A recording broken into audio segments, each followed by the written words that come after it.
Holistic Health Crusaders, Dr. Ren here in front of the Crossroads in Garwood, that's Union County, New Jersey, about to film a healthy RENpisode on the Ayurvedic benefits of ghee. So let's go inside and get GHEED up.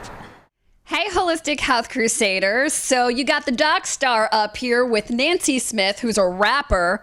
Just kidding. That stands for Registered Advanced Ayurvedic Practitioner. How you doing, Nancy? I'm great. Thank you so much for letting me be here with you today. It's just such a pleasure to be able to answer any questions that you may have about Ayurveda. Yeah, I'm so thrilled that you're one of our featured experts today at Get GHEED Up at the Crossroads in Garwood, New Jersey. And we met actually at the St. Joseph's Healthcare System's most recent Holistic Fair, isn't that right? Yes, and my affiliation with the hospital is that I'm a Seton Associate with the Sisters of Charity, which is sponsored, they sponsor the hospital. And I was just in awe at your wealth of knowledge in this field. I was blown away. And then as we began to get to know each other a little more, we have some amazing synchronicities, like different friends, Shweta Pamar in common, who is one of our experts, and Kripalu as well. Tell us about your history with Kripalu. My history with Kripalu is that I did the Kripalu School of Yoga in 2001, and then did also the Kripalu School of Ayurveda from 2005 to 2006. I was the very first graduating class of the Kripalu School of Ayurveda, and now Kripalu is starting their ninth graduating class. And Kripalu, just so you viewers know, is a retreat center in Sturbridge, Massachusetts, mainly yoga-based, but other holistic modalities as well, right, Nancy? Yeah, it's just a wonderful place to go and relax and to come home to yourself. Yeah, and don't you even have your own sort of retreat center or Ayurvedic wellness center in northern New Jersey? Yeah, the name of my company is Essence of Self Ayurveda Spa. And it's funny, when you try to create a name for yourself, I really contemplated it for a very long time. And then one day I'm using herbal essence shampoo in the shower, and I'm thinking, herbal essence of what? Essence of self. So I shouted out, I know my name. And my husband's like, isn't it Nancy Smith? I said, yeah, but now I know my holistic yoga name, so. That's awesome. I mean, I've heard of like indigenous cultures like Chief Running Bear Pseudo-Foot or something, and yours is Essence of Self. Very cool. So tell us, in a very easy to understand terminology, what is Ayurveda? Ayurveda is a very beautiful concept of working with characteristics. And there's the 5 elements of air and space and fire and water and earth. And it's about describing them and the qualities that are there with them. And everything around us is the 5 qualities. But it gets a little complicated when you go into the body. So they just wanted to make the 5 elements into 3 simple words. So they combined air and space, and they call it vata. Mm-hmm. Then they combine fire and water, and they call it pitta. And then they combine earth and water and call it kapha. And then, so from looking at things from an Ayurvedic point of view, what qualities are going on with you, and describing them, and then they said, well, is it a vata quality, a pitta quality, or a kapha quality? And like increases like, and opposite characteristics bring balance. So if something's fiery and hot, it's known to add coolness in order to bring that back into balance. So it's simple in that way, but then it gets a little complicated as you go into contemplating and into the deeper qualities of what's going on. And I know that these 3 characteristics, vata, pitta, and kapha, are referred to as doshas, and that you can also be partially more than one, and I guess that's where it might become a little bit more complicated. Right. And because what happens is we have all 3 in our body. Every way our body moves is considered vata. What keeps our body 98 degrees is pitta. And then what gives our body its shape, what holds us, is kapha.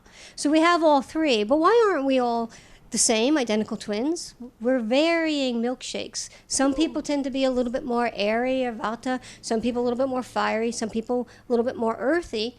And even with parents, if it was genetically based, why aren't all siblings exactly the same? It was what was going on at the qualities within your parents at the time of conception make us up who we are. How can the average person apply Ayurveda into their everyday life? Okay. Well, you really want to think about what are the main characteristics that make that you are. So in my case, I'm extremely fiery. I love to learn. I'm a lover of knowledge, and I like to run my own business. I've been doing many different certifications and things like that. So, I know within myself I'm what's considered a pitta. And when I live closest to my natural nature, that's when I'm the happiest. And so I often find that when I complete a program and I don't, after a while, maybe 6 months to a year may go by, and I start to feel a little unsettled, I said, I need to find something new. So I need to get into another course. I need to get into something that I like to learn. And then once I do, I am so happy and I feel, so you have to find within yourself what are your main characteristics about yourself. And when you live closest to that nature, that's when you have the happiness. And the first thing I thought when I met you was, boy, this lady's a firecracker. So how do we determine our dosha? Well, there's a couple of ways. There are many online questionnaires that people do, but just keep in mind if you do them, there's 2 ways to answer those. Over your entire lifetime will give you one answer, and how you answer those right now, today, may give you a different answer. So over your entire lifetime leads you to say, who are you, who is your true nature? What may happen is if you answer them today, it may be where you are, and that could be kind of like an imbalance. And so, and it's the imbalance that you need to address to bring you back into your nature. So just be careful about those. And if you see an Ayurvedic practitioner like myself, we do pulse analysis, and we can help you to, it's just characteristics of the pulse, what characteristics are going on, and then that helps you to find out who and what you are. Now, I love how you spoke about all the different characteristics of Ayurveda, and I know one of those is nourishment. And today's RENpisode is Get GHEED Up, and all about the Ayurvedic benefits of ghee, which is known as, to some, the golden elixir, but it's actually clarified butter. So could you give us a little insight on the benefits of ghee? Ghee is one of the most wonderful things that you can ingest in your body. When you have a balance of these doshas, it's called being tridoshic. There are some people out there in the world that are tridoshic. It's kind of rare, but there are people that really they're very well balanced, and they don't really get sick that often, and they're just really balanced with the Vata, Pitta, and Kapha. And ghee is tridoshic. So it helps bring balance to someone that may be feeling airy and Vata, or fiery, Pitta, and earthy as Kapha. Ghee has these beautiful characteristics about it that bring balance to everyone. Even the combinations of, there's like 7 different combinations you could be. You could be a little Vata Pitta, a little Pitta Vata. You could be Vata Kapha. You can be a little bit of mixture. Ghee is so tridoshic that it helps bring balance to everyone. I love that word, tridoshic. I think we just found our theme for the next Pride Parade. So Nancy, thank you so much, and thank you again for your generous gift of the gift certificate to your spa in northern New Jersey for our giveaway today. And tell our viewers where we can find you. I'm located in Ringwood, New Jersey, 52 Skyline Drive in Ringwood, New Jersey, and there's a beautiful Ringwood State Park up by me, and the Botanical Gardens, and it's worth the ride to come and visit. I'm very, as you can see, highly educated in Ayurveda. I've been trained in Kerala, India, with Panchakarma therapies, which is where you do a lot of ghee and a lot of special eating, and then you receive these beautiful Ayurvedic massages. And that's my specialty, and would love to see you. So a lot of my viewers have heard about oil pulling, because I've talked about using coconut oil to swoosh in your mouth and potentially remove some of the toxins as far as dental health is concerned. But oil pulling in Ayurveda has a completely different meaning. Could you talk a little bit about that?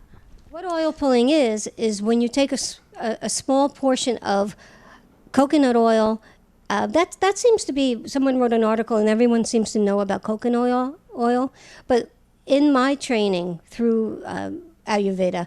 It's sesame oil is the main oil that we use for oil pulling, because sesame oil has a antibacterial property within it, so that you just take a teaspoon, swish it around your mouth, and bring it in and out through your teeth, and it pulls out all of the bacteria that's stuck within your mouth and everything.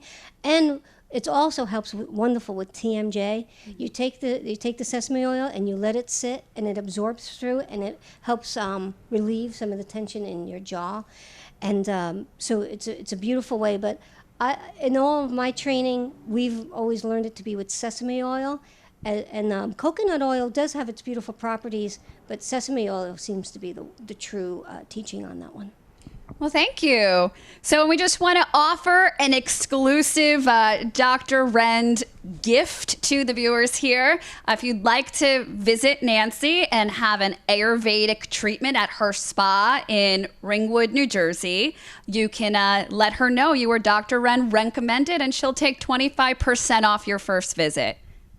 Yes, and thank you so much, and I would love to see you. So I would really like to encourage you to go visit Nancy and take advantage of having 25% off your first Ayurvedic consultation. And the way that she opens up all of her consultations is she does a pulse analysis to determine your dosha. And I'm going to let her do mine right now, and I do give you permission to share that with the viewers, whatever it is.